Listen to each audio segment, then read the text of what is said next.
Halo, assalamualaikum warahmatullahi wabarakatuh. Salam sejahtera, Om Swastiastu, Namo Buddhaya, salam kebajikan, rahayu. Oke mas bosku semuanya, jumpa lagi dengan channel saya, Dodi Irfan.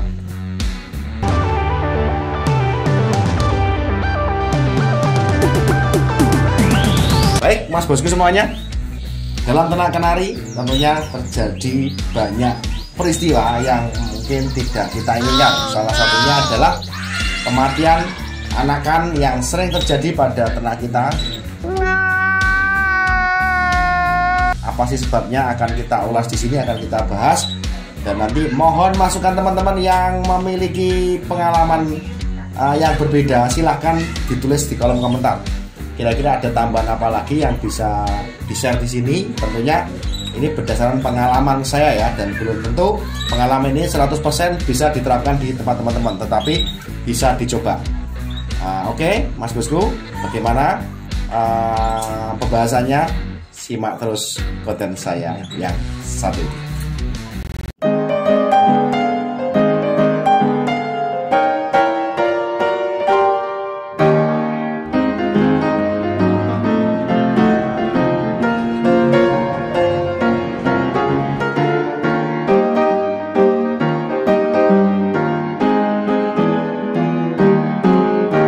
Baik mas bosku semuanya, seluruh Indonesia yang saya cintai dan tentunya saya banggakan, mas bosku semuanya. Jadi untuk indukan kenari yang bisa meloloh anakannya sampai besar, bahkan dengan jumlah anakan yang lebih dari 1, bahkan 3 sampai 4, bahkan 5 ada juga ya, itu tidak lepas dari karakter ya, karakter dari induan itu sendiri. Nah, yang biasa terjadi di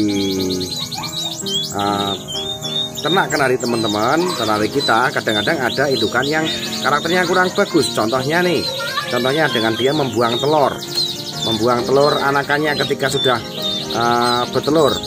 Ada yang juga ada indukan yang dia tidak mau meloloh anakannya ya, tidak mau meloloh anakannya, bahkan didiamkan saja, hanya didekemi saja ya, itu karakternya kurang bagus. Terus ada juga yang karakter indukan yang dia melolohnya pilih-pilih itu, yang diloloh hanya yang besar saja, yang kecil dia tidak loloh, bahkan didiamkan bahkan mati gitu ya. Itu, dan di luar itu ada juga matinya anakan kenari kita itu dari serangan dari eksternal, misalkan dari semut, tikus dan lain sebagainya. Itu perlu kita antisipasi teman-teman ya. Baik, itu baik untuk yang harus kita persiapkan dalam memaksimalkan hasil anakan kita, ya ini dengan cara memberikan vitamin ya, memberikan vitamin untuk vitalitas kenari kita yang akan kita siapkan untuk beternak ya. Jadi vitamin itu banyak sekali, itu hubungannya dengan vitalitas dari burung kita. Jadi burung yang bagus adalah burung yang dia memiliki istilahnya bulu yang halus dan badan yang kencang. Oke. Jadi teman-teman semuanya, jika ada burung yang mengembang atau bulunya kurang halus, itu menjadi PR kita untuk kita tangani ya teman-teman ya. Vitamin sangat penting sekali untuk kita persiapkan sebelum kita beternak. Oke. Terus yang kedua adalah lokasi atau kandang. Jadi posisi kandang di sini sangat penting sekali ya teman-teman, karena hubungannya dengan kenyamanan dari burung itu.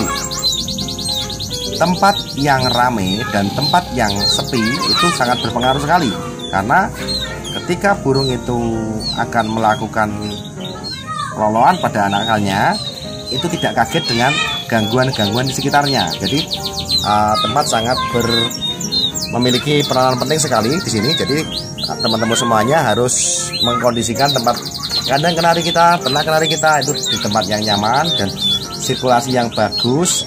Tentunya ditambah lagi dengan cahaya yang memadai. Selanjutnya teman semuanya perlu diperhatikan juga mengenai luas dari sarang.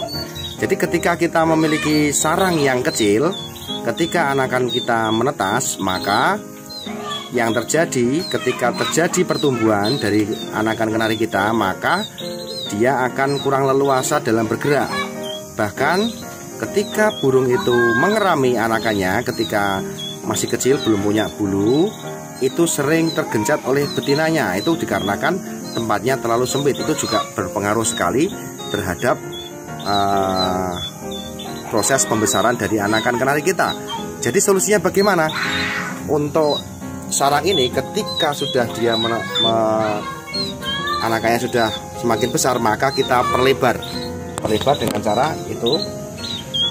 Untuk sarangnya kita perlebar, kita sedikit biarkan gini ya. Kita ya, jadi kita perlebar dengan menggunakan tangan bisa, gitu ya. Jadi itu salah satu cara atau salah satu kiat supaya anakan itu tidak mati tergencat oleh teman-temannya atau saudaranya, bahkan dari indukannya, gitu ya. Terus semuanya, yang paling penting juga di sini adalah aman dari predator, ya. Jadi banyak sekali tempat ternak kanari teman-teman yang mana itu banyak sekali kucing, ya, tikus, bahkan yang lain, ya, yang bisa mengganggu dari proses indukan ini meloloh anakannya, itu ya. Terus tidak luput juga yang paling penting adalah kebersihan kandang. Jadi dasar kandang ini harus selalu bersih ya teman-teman ya, mas bosku semuanya, harus selalu bersih dari kotoran-kotoran, karena kotoran-kotoran itu akan membuat akan mendatangkan banyak sekali kuman yang ada di situ, teman-teman ya. Oke, berikutnya adalah kebersihan tempat minum atau minumannya. Jadi sangat penting sekali teman-teman semuanya, mas bosku semuanya, dalam mempersiapkan anakan kita menjelang dewasa itu hariannya harus kita ganti airnya ya. Sehari sekali lebih bagus untuk mengganti air ini supaya tetap jernih ya, tetap bersih dan tidak gerinda dari kuman.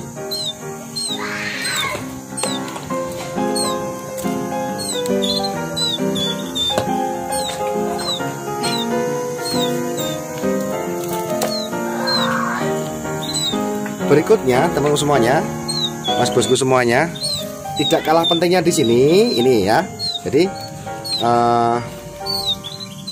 adalah extra fooding atau makanan yang dijadikan sebagai bahan loloan, yaitu ada jagung dan yang wajib di sini adalah telur. Itu wajib kita sediakan setiap hari. Syukur-syukur diberi sayur ketika musimnya itu tidak terlalu tidak hujan ya, karena dengan kebanyakan sayur bisa menyebabkan burung kenari kita mencret ya. Jadi ini sangat penting sekali untuk jenis makanannya. Kadang-kadang saya menggunakan jagung ini, bahkan telur itu wajib tiap hari ya. Dan sekali waktu kita beri sayur untuk variasinya gitu ya. Itu terus dan yang tidak kalah pentingnya di perawatan kenari ketika menghadapi anakan tumbuh dewasa adalah dari suhu di dalam ruangan kita. Jadi suhu di dalam ruangan kita itu sangat penting sekali dan sangat memiliki peranan penting, karena ketika terlalu dingin juga kurang baik, ataupun terlalu panas juga kurang baik, karena akan mempengaruhi kesehatan anakan burung kita, bahkan indukannya gitu ya.